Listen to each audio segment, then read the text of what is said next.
And so we're here once again.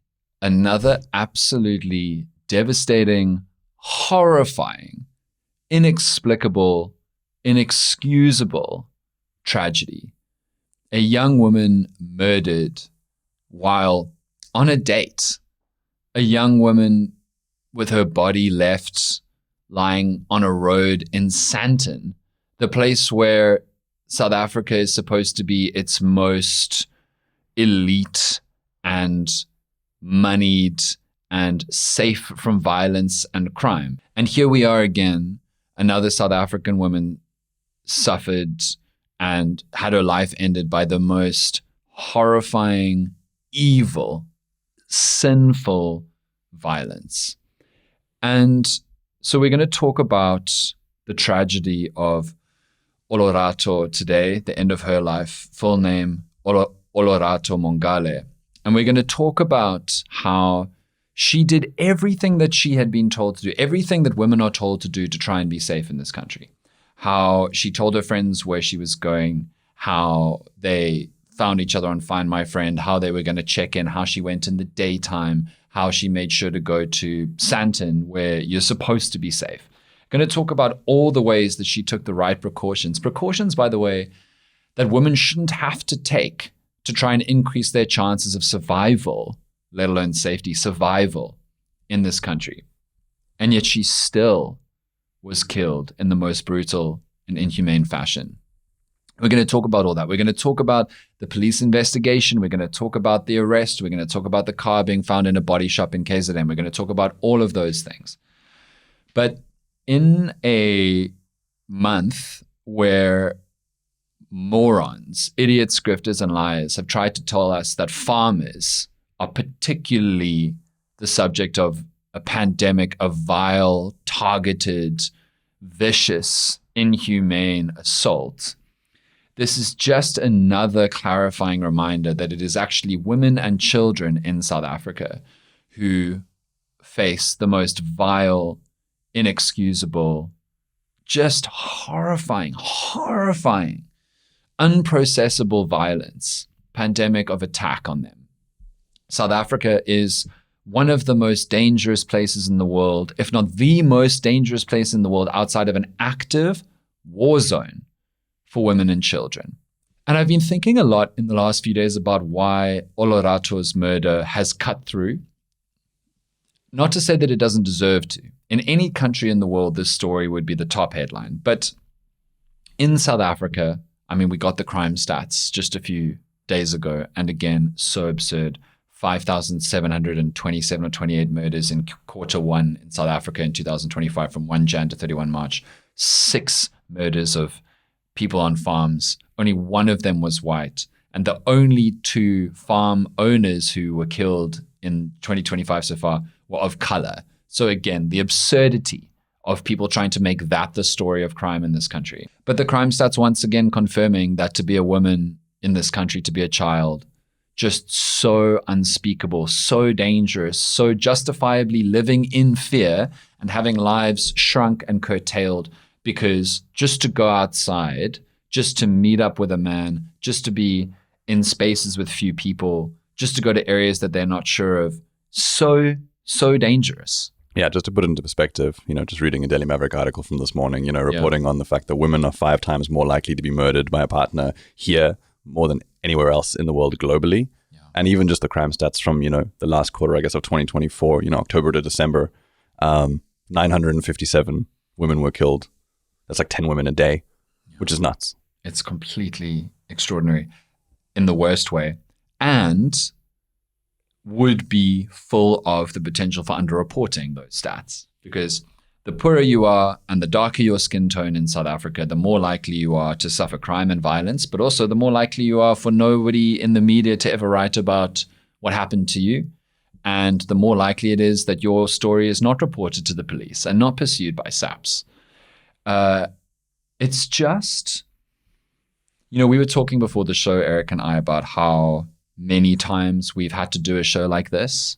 When I was on Good Up FM, the show I did after Uyinene died, where I basically wept on the radio and then for 3 hours or 2 hours just let women listening call in and explain and have men listen to what it was like to be a woman. We are like so desensitized to gender-based violence stories because of the sheer scale of the horror. And yet women and children don't get to be desensitized. They don't get to not worry about it. I think all kinds of people become numb, as literally psychologically you need to learn how to live with this. But we become desensitized to just how remarkably terrible it is to be a woman in South Africa. And it is a great shame and stain on our country. And we're going to talk in the coming days again about how our man-dominated government has for decades completely done nothing to stop the wave of gender-based violence. We're going to talk in the coming days again about how our police service, male-dominated, has failed to even put a dent on the scourge and the wave of gender-based violence, the pandemic. We're going to talk about how the special courts that they said that they were going to set up haven't worked, about how their attempts to make the police stations feel safe and welcoming to people who've suffered gender-based violence have not worked, about how shameful it was that President Ramaphosa in his last State of the Nation address said that all the police stations in South Africa are now welcoming and affirming and supportive to victims of gender-based violence when they go in, which is so patently untrue. We're going to talk about all of that. But when Eric and I were talking about this morning, we were talking about how, as much as this is something we've spoken about so many times before, and it's something that we will continue to speak about, I think, and that's the tragedy of the future, is that there's no reason to believe that this won't happen again and again and again. We actually have to keep talking about it. Like, we as a country have to resensitize ourselves, as awful and traumatic as it is, and be horrified again and again and again if we're ever going to force the authorities in power to do anything to stop this. I mean, you remember those Uyanene protests? It was like the end of the world. It was like never again. The feeling on the streets and the protests was like never again. Yeah. And unfortunately, what was the yield from those protests? I'm not saying the protests weren't important or effective or didn't matter. I'm not saying any of those things. They were powerful and important and sent a message. But in terms of policy, government action, police reform, and I'm not shaming those protests, because it's not like any of the other protests have been able to do much either. Yeah, I think that like the point of it is that it, like, the conversation can never die down. And I think the more stories that are written about and talked about and protested for, all of that stuff is important, because I think the one way that it can also make a difference is to also hear about stories that are happening close to you. Yeah. You know, often I think a lot of people, when they hear some of these stories, it's far distance away from them, or it feels like they are not affected by it because it's not in their area and all of those things. I mean, like Uyanene in 2019, right, is like, I was working 50 meters from that out of school with, you know, co-ed school. It was hectic. You know what I mean? Because now you've got children like right there, you know, getting picked up outside that post office even, you know. It's crazy. Like, and I think that's very important, is to really tell as many stories as possible, so that people are aware that it's everywhere and it's not just far away from you, and you're not just safe because you have some kind of sense of it being far away. And speaking of safety, because people in this country and around the world love to victim blame. They love to find fault and be like, oh, but why did she do that? She shouldn't have done that. There are interviews with Olorato's friends. She met this man called John, clearly not his real name, in Bloemfontein. They were communicating. He said he'd pick her up, take her to Sandton. The interview literally says that they were going to be on Find My iPhone locations so that they could check and see where she was moving. Picked up in a white Polo, apparently with stolen counterfeit number plates that were belonging to something else. It was cloned from a Toyota Hilux or something.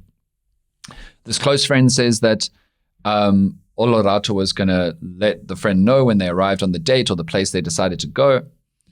Olorato did not send whereabouts. Just an hour had passed. Olorato had not let her know. Tracking the location, texted, called, no response. The Find My iPhone location showed that the phone had been pinged in different places. They went to the location. They found her handbag outside of a house with her phone and belongings still in it. It's just horrifying. And then they found her body. And now they've made arrests. One arrest, they found bloodstains in this polo in a body shop in KwaZulu-Natal.